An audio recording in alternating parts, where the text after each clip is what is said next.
ನಮಸ್ತೆ ಸ್ನೇಹಿತರೆ. ಆಷಾಢ ಅಮಾವಾಸ್ಯೆ ಜುಲೈ 14, 2026ರಂದು ಆಚರಿಸಲ್ಪಡಲಿದೆ. ಈ ದಿನವು ಹಿಂದೂಗಳಲ್ಲಿ ಅಪಾರ ಧಾರ್ಮಿಕ ಮತ್ತು ಆಧ್ಯಾತ್ಮಿಕ ಮಹತ್ವವನ್ನು ಹೊಂದಿದೆ. ಈ ದಿನವನ್ನು ಪೂರ್ವಜರನ್ನು ಪೂಜಿಸಲು ಮೀಸಲಿಡಲಾಗಿದೆ ಮತ್ತು ಜನರು ಅವರಿಗೆ ಪ್ರಾಮಾಣಿಕ ಪ್ರಾರ್ಥನೆಗಳನ್ನು ಸಲ್ಲಿಸುತ್ತಾರೆ ಮತ್ತು ಅವರ ಆಶೀರ್ವಾದವನ್ನು ಪಡೆಯಲು ವಿವಿಧ ಪೂಜಾ ವಿಧಿಗಳನ್ನು ಮಾಡುತ್ತಾರೆ. ಪಿತೃತರ್ಪಣ, ಪಿಂಡದಾನ ಮತ್ತು ಪಿತೃಪೂಜೆಯನ್ನು ಮಾಡಲು ಈ ದಿನವು ಅತ್ಯಂತ ಶುಭವೆಂದು ಪರಿಗಣಿಸಲಾಗಿದೆ. ಸನಾತನ ಧರ್ಮದಲ್ಲಿ ಅಮಾವಾಸ್ಯೆಯ ದಿನವು ಅತ್ಯಂತ ಮಹತ್ವವಾಗಿದೆ. ಹಿಂದೂಗಳಲ್ಲಿ ಈ ದಿನವು ಧಾರ್ಮಿಕ ಮತ್ತು ಆಧ್ಯಾತ್ಮಿಕ ಮಹತ್ವವನ್ನು ಹೊಂದಿದೆ.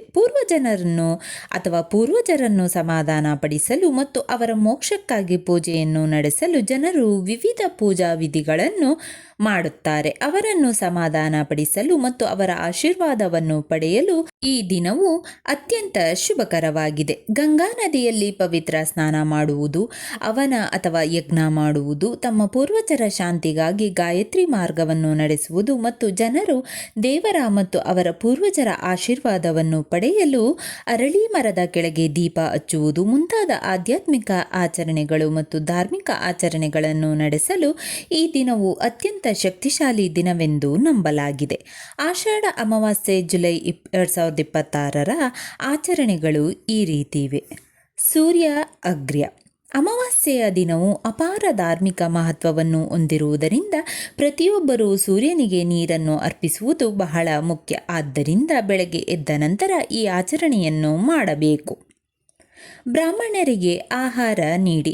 ಇದು ಜನರು ಸಾಮಾನ್ಯವಾಗಿ ತಮ್ಮ ಪೂರ್ವಜರನ್ನು ಸಂತೃಪ್ತಿಗೊಳಿಸಲು ಮಾಡುವ ಮತ್ತೊಂದು ಶಕ್ತಿಶಾಲಿ ಆಚರಣೆಯಾಗಿದ್ದು, ಅದಕ್ಕಾಗಿ ಅವರು ಮನೆಯಲ್ಲಿ ಬ್ರಾಹ್ಮಣ ಪುರೋಹಿತರನ್ನು ಪಿತೃತರ್ಪಣ ಮಾಡಲು ಆಹ್ವಾನಿಸುತ್ತಾರೆ ಮತ್ತು ಆಚರಣೆ ಮುಗಿದ ನಂತರ ಆ ಬ್ರಾಹ್ಮಣನಿಗೆ ಬಟ್ಟೆ ಮತ್ತು ದಕ್ಷಿಣೆಯನ್ನು ನೀಡುತ್ತಾರೆ.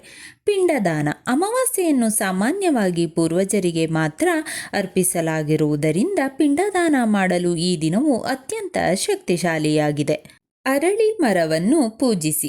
ಈ ಶುಭ ದಿನದಂದು ಪೂರ್ವಜರನ್ನು ಮತ್ತು ಶನಿದೇವನನ್ನು ಒಲಿಸಿಕೊಳ್ಳಲು ನೀವು ಮಾಡಬಹುದಾದ ಅತ್ಯಂತ ಪ್ರಮುಖ ಮತ್ತು ಶಕ್ತಿಶಾಲಿ ಆಚರಣೆಗಳಲ್ಲಿ ಇದು ಒಂದು. ಅದಕ್ಕಾಗಿ ನೀವು ಅರಳಿ ಮರದ ಕೆಳಗೆ ಸಾಸಿವೆ ಎಣ್ಣೆಯ ದೀಪವನ್ನು ಹಚ್ಚಿ ಅದರ ಕೆಳಗೆ ಕಪ್ಪು ಉದ್ದಿನ ಬೇಳೆ, ಕಪ್ಪು ಎಳ್ಳು ಮತ್ತು ಬೆಲ್ಲವನ್ನು ಕಪ್ಪು ಬಟ್ಟೆಯಲ್ಲಿ ಕಟ್ಟಿ ಅರ್ಪಿಸಬಹುದು.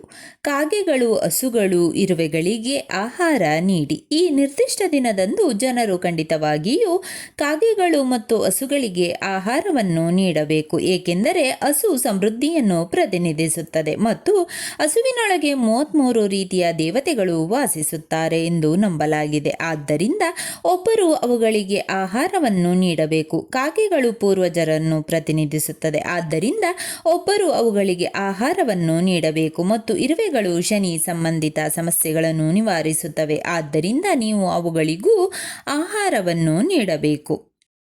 ಓಂ ನಮಃ ಶಿವಾಯ. ಓಂ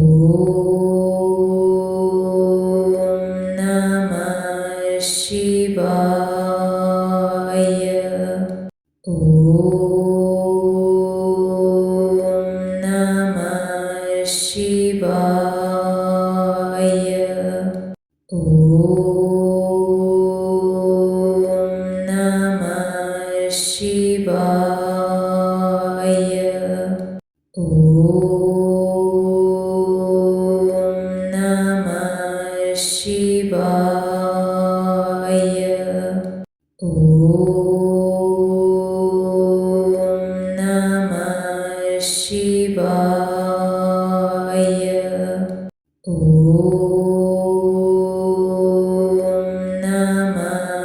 Shiva.